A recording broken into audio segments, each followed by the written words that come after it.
Number 4, TCU at number 18, Texas. Great game.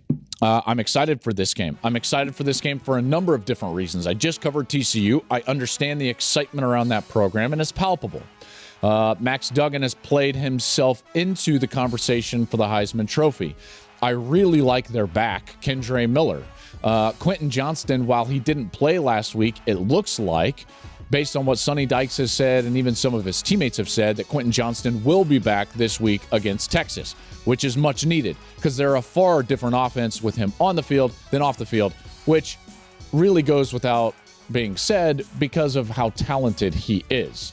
His size, his ability, he's a legitimate top of the first round NFL draft pick this spring if he decides to come out. And with him on the field, they run the ball more efficiently. Duggan's a much better quarterback. He creates space. The ball gets out of his hand. All of those things. So that's going on for TCU coming into this game. Other personnel-related issues, though. For TCU, there's a big one on the defensive side.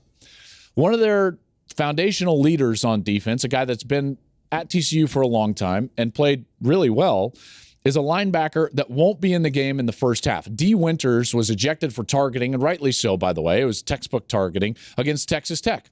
So now he's going to be out in the first half, and now all of a sudden, TCU, which is not great defensively, but can get the job done, in particular when they get like a couple of timely stops, which is what they've done during the course of the season.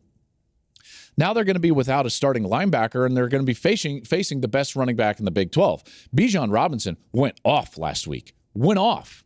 And his 30 attempts for 209 yards was one of the better days that he's ever had in his career. In fact, the only day that he's had that's any better than what he had last week against Kansas State was against this TCU team. He went 30-plus carries for 200-plus yards against TCU last year. Not a good omen. Not a good omen for TCU. But you know what? This game is not about personnel. It's not about statistics, really. It's more about the moment and the trajectory for Texas. That's what this game is all about. The more that I sat there and dug into this and I looked at quarterback play, who's got the advantage, running back play, who's got the advantage, who's got the better defense, I always come down to in these big games, where's the game being played, the game location. And obviously this game being played at Texas should matter a great deal, so long as Texas is who we think they can be. If Texas is a top-tier program or wants to head in that direction, they have to win on Saturday. They have to win on Saturday. And it's not just to keep their hopes alive. It's not just because they're one of the teams that controls their own path to a conference championship game. It's because top-tier teams take care of their home field. Period. And if Texas wants to be included in that top tier, if they want to recruit at that level, if they want to say that they are on that level, they've got to win on Saturday. It's that simple. All right, so now they're going to get the primetime treatment. It's a big game. You got the big crew in there. I believe Herbie and Fowler are calling that game. I'm not totally sure, but I believe that that's the case. It's a big moment, and Texas has to rise to that occasion. We have seen time and time again this year, the home team in big games generally always wins. In fact, the only top 15 game that we've seen this year where the road team has won has been Ohio State at Penn State. They're 1-11 in those games. You look around the country, guess what you see in top-tier programs? Home dominance. Not just hey, yeah, they're pretty good at home. No. Home dominance. Check out these numbers. Georgia has won 33 of the last 34 in their home stadium. Bama, 49 of the last 50 in their home stadium. Clemson, 59 of the last 60, including 38 straight at home. Ohio State, 35 of their last 36 in the shoe.